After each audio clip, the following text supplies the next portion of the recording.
ये बच्चे मुसलमान होते तो क्या कहते हैं? देखिए, अगर मुसलमान होते तो अब जो ट्रेंड चला रखा है, उनके घर से ये बरामद किया, उनके यहाँ से उनकी डायरी बरामद की, ये पता क्या क्या कहते, परमाणु बम मिला है, पाकिस्तान से रिश्ते हैं, खालिस्तानियों से रिश्ते हैं। ये इस तरह की गंदगी फैलाने वाले इस देश की गोदी मीडिया ने, अगर इस देश का, भारत देश का अगर भट्ठा बिठाया है तो इस देश की प्रिंट मीडिया और ये गोदी मीडिया ने बिठाया है।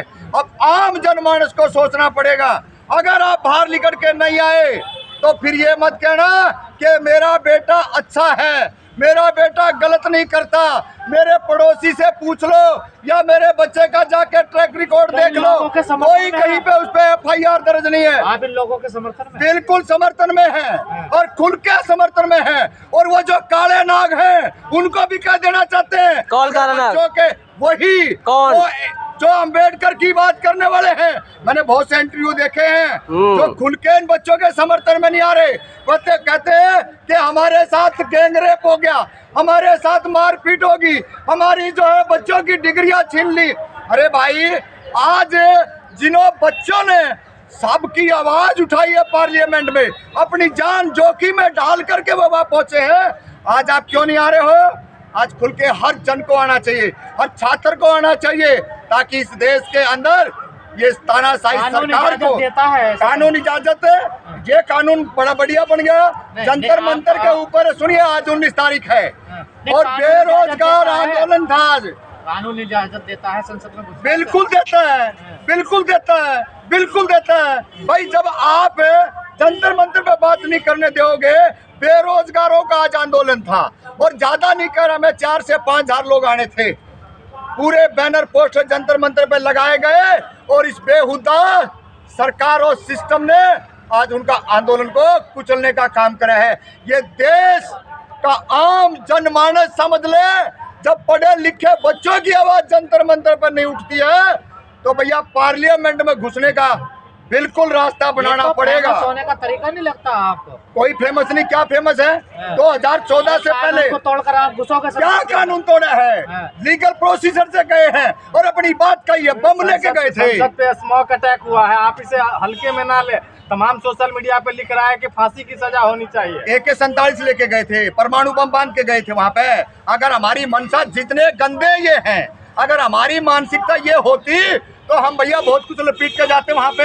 लेकिन हमने इस गूंगे बहरों को, अंधों को, अपाहिजों को ये बताने के लिए वहां पे गए थे, आप देश की हालात को जान लो। और वो बात मुखरता से है और उनके पूरे समर्थन में तमाम हरियाणा के किसान और तमाम, मैं हिसार से आता हूं और हिसार से नीलम आती है और तमाम लोग बेटी नीलम के साथ खड़े हैं, नीलम आजाद के साथ हैं और तमाम 60 लाख। तो बगावत करेंगे आप? साथ रही हो? बिल्कुल शर्मा जी के साथ हैं। ये जाति नीलम का नाम नीलम तमाम जो 6 से 7 जो बच्चे हैं उनके साथ खड़े हैं, उनके साथ खड़े हैं। और आगे भी अगर पार्लियामेंट में मैं तो, मेरे को मौका नहीं मिला नहीं, मैं तो उनको कहा कूदने देता, हम खुद जाते। बगावत करेंगे? का कहना है कि ये कांग्रेस के भेजे हुए हैं। अनुराग ठाकुर बेतली का लोटा है, उसको कोई ज्ञान नहीं है। इस तरह की गणेश पाल रखे बीजेपी वालों ने। ये समझ लेना, इस देश का बेड़ा गर्क अगर किसी ने किया है तो यही लोग हैं, अनुराग ठाकुर जैसे। तो मिल गया रोजगार इनको? हाँ, रोजगार मिला ना। नरेंद्र मोदी जी कभी भी नहीं बोला था। 1.5 साल में जुबान खोली थी किसान आंदोलन में, तीसरे दिन आ गया सांप की तरह से फकरे ही, और क्या कहा, जांच चल रही है। और अभी तो देखिए, इस देश के नालायक को आपको बताना चाह रहा हूँ। कौन नालायक? वो नालायक जो मुख दर्शक बन के देख रहे हैं। मोदी नालायक? वो जो मुख दर्शक बन के देख रहे हैं। कौन देख रहा है मुख दर्शक बन के? ये बात समझना पड़ेगा। प्रधानमंत्री की मजबूरी होगी है और प्रधानमंत्री ने आके बात अपनी रखी कि सब कुछ निगरानी में जांच चल रही है। और दूसरी बात है, शर्मा जी के बेटे से और वीडियो कॉल करके बताया जा रहा है, पेरेंट्सों से बात कराई जा रही है। ये कितना बड़ा मामला है। अगर वो आतंकवादी होते, अगर जिस तरीके से सांसदों ने पिटाई कुटाई करी है, मैं तो कहूँ इस देश के अंदर जो लोकसभा और राज्यसभा के स्पीकर अगर जिंदा है तो उनको पनिशमेंट मिलना चाहिए। जो निहत्थे बच्चे के ऊपर जो मारने का काम कर रहे थे, पीटने का काम कर रहे थे। आतंकवादी तो वो है जो रेपिस्ट और हत्यारे पार्लियामेंट में बैठे हैं। ओरिजिनलिटी इस देश के आम जन को समझनी पड़ेगी। बगावत करेंगे आप? संसद में कूदे वो आतंकवादी नहीं। बिल्कुल भी नहीं। इस देश के किसान, मजदूर, दलित, पिछड़ों के बच्चे हैं और सीना ठोक के कहा है। दलित पिछड़ों का कोई नहीं है उसमें। कौन नहीं है? कौन है? कौन है? अरे कोई नहीं है। इस देश के अंदर, इस देश के अंदर यही गंदगी जो बीजेपी कार्यालय की चाय पी के आता है ना, और संघ विचारधारा का है, वो इस तरह के प्रोपगंडे फैलाते हैं। नीलम कौन है? एक प्रजापति जिसका परिवार खेती करता है और दूध का और मिठाई का छोटा मोटा कारोबार करता है, और जिसकी आप शर्मा की बात कर रहे हो, वो एक बढ़ई का लड़का है, कारपेंटर का लड़का है, और उसके साथ में इसी तरीके के बच्चे हैं। इस देश के अंदर जो गंदगी फैला रहे हैं और जो चुप्पी साध रहे हैं, वो जान ले उनकी बारी जो नहीं। आप उनके समर्थन में आ रहे हैं। अभी तो वो स्मोक लेकर गए, कल को बम लेकर चले गए तो। अच्छा, आपसे बात हो रही है क्या? आप लोगों से बात हो रही है? अरे इसमें बेरोजगारी ना दिखती आपने, और नारे लगाए। नारे कौन से लगाए? आप कह रहे हो बम लेके चले जाओ। अगर हमने ऐसे उड़ाने होते तो पूरे दिन यही घूमते हैं रोड के ऊपर, कहीं वो नहीं है। हमने तो बताया था कि इस पार्लियामेंट के अंदर जितने भी जो लोग जा रहे हैं, वो सारे के सारे हत्यारे और रेपिस्ट। कभी मजदूरों की, किसानों की बात नहीं करते, और युवा का तो छोड़ दीजिए। जब शिक्षा के बजट घटा दिए जाते हैं तो आप क्या मान रहे हो? उस ग्रुप में आप तो शामिल नहीं थे तो? हम बिल्कुल शामिल है ना, आपने तो बिल्कुल बिल्कुल शामिल। हाँ, और आप बोल दियो मोदी को और अमित शाह की पुलिस को रामपुर जांगड़ा को गिरफ्तार कर ले। हम तैयार बैठे, पहले भी जेल गए। अरे ये कांग्रेसी कौन से दूध के धुले हैं? 19 जून 2014 को भूपेंद्र हुड्डा मुख्यमंत्री हरियाणा का था, और जब काले झंडे दिखाने वाला हरियाणा में कांग्रेस को भगाने वाला अकेला ये रामपुर जांगड़ा था। कांग्रेस का पतन वहां से शुरू हुआ था, और आज भी कांग्रेस सत्ता में नहीं आई। बीजेपी से पैसे ले लिए क्या? अरे हम क्यों बीजेपी से लेंगे?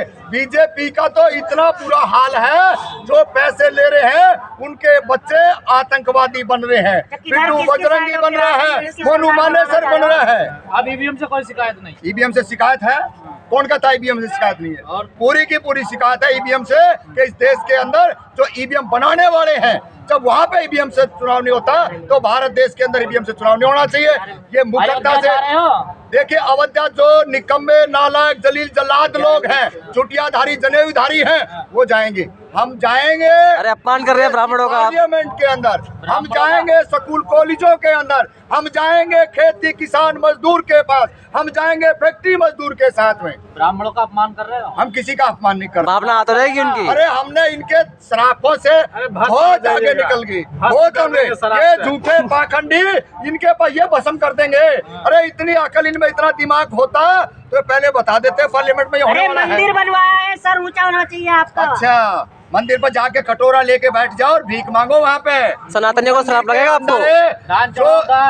जो मंदिर जो बनवाने वाले लोग थे, आज उन्हीं को जाके पार्लियामेंट में आवाज देनी पड़ रही है। आप तो पिछड़े हैं, दान चढ़ाइए ना। अरे भाई, हमने बताया ना, जिसको जो बाबरी मस्जिद की पहली ईंट उखाड़ने वाले लोग थे, वही आज कहाँ खड़े हैं।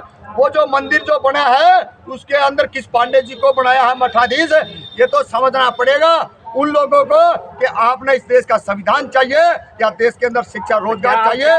सनातनी पिछले भी मंदिरों में ट्रस्टी बनेंगे? बनना चाहिए, शूद्र भी बिल्कुल चाहिए, बनना चाहिए। और जब तक वो 5 मठ हैं, इन 5 मठों में से अगर वो हमारे को हिंदू मानते हैं तो चैलेंज के साथ कह रहा हूँ मैं हम 3 मठ हमने दे दो। अगर वो हमने हिंदू मानते हैं तो 3 मठ दे दो, और पहला एक ही मठ है अभी ये जो राम मंदिर बना है, इसके अंदर अति पिछड़ों को मठाधीश बनाए। इस नरेंद्र मोदी का चाल और चरित्र का पता चल जाएगा। आप अपने आप को हिंदू मानते नहीं, हम हिंदू नहीं मानते। क्या मानते हो? हम इस देश के अंदर हिंदू नहीं है। हम जो है इस देश के किसान मजदूर दलित पिछड़े वंचित इस्लाम अपनाएंगे क्या? अगर आपने अभी तक हमारा चैनल सब्सक्राइब नहीं किया है तो सब्सक्राइब करें और घंटी का बटन बिल्कुल भी दबाना ना भूलें, ताकि सभी लेटेस्ट खबरें पहुंच सकें आप पे सबसे पहले।